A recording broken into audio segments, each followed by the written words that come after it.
plus svelte aussi, dans le sens que d'autres personnes l'ont vu, que j'avais perdu du poids, en tout cas je m'étais affiné. Ça c'était vraiment quelque chose de super intéressant pour moi puisque j'aime bien me saper et du coup j'ai pu remettre des linges que j'aimais bien, etc. Là, que je pouvais plus mettre depuis un certain temps, donc ça c'était cool. Je m'appelle Julien, je suis informaticien, je travaille essentiellement en télétravail et j'ai pas beaucoup de temps libre en vérité.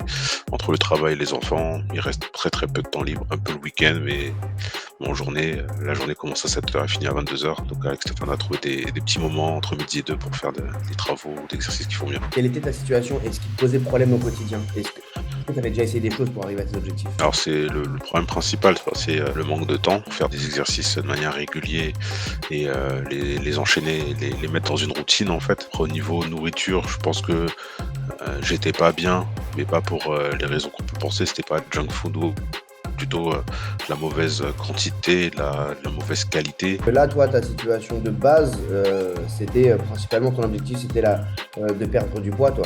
Oui, là, j'ai fait appel à toi. Là, c'est clairement, c'était pour perdre du poids, plus que le reste, hein, pour éviter d'avoir des problèmes d'articulation notamment. Qu'est-ce qui a fait qu'on va dire, tu as décidé de franchir le pas et de te lancer dans le programme? Quel a été le déclic? J'ai eu mon deuxième enfant, vu que j'ai déjà 42 ans. Je me suis dit, est-ce que ça va le faire quand j'en aurai 60? Si je suis grabataire, entre guillemets, mieux vaut que j'agisse maintenant que plus tard je regrette. Est-ce que tu avais des doutes et des incertitudes avant de te lancer? Je te connaissais pas avant, donc je peux pas dire que je t'ai cherché particulièrement.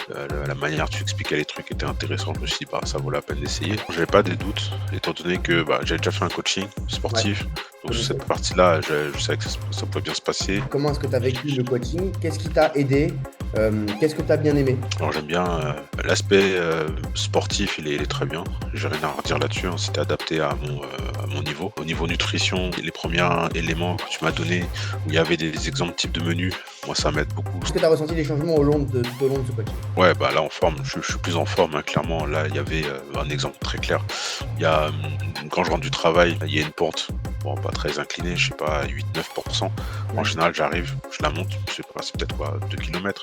Je la monte, je suis un peu essoufflé. Au bout de des 3 mois et quelques, je suis pas du tout essoufflé en fait. Donc là, ça c'est un changement très clair, très net. Je suis plus svelte aussi, dans le sens que d'autres personnes l'ont vu. J'avais perdu du poids, en tout cas je m'étais affiné. Ça c'était vraiment quelque chose de super intéressant pour moi puisque j'aime bien me saper. Et du coup, j'ai pu remettre des linges que j'aimais bien, etc. Là, que je pouvais plus mettre depuis un certain temps. Donc ça c'était cool. Est-ce que tu as pris du muscle, tout ça? Oui, j'ai pris du muscle, c'est certain, puisque j'avais mesuré mes bras au départ, par exemple. Je crois que j'ai pris 2 centimètres sur les bras. C'est pas de la graisse, donc c'est sûr que c'est du muscle. Au niveau des pectoraux aussi, pareil, hein. Et la tonicité aussi. Je sais pas si ça se matérialise par la visuelle, mais en tout cas, je suis plus tonique.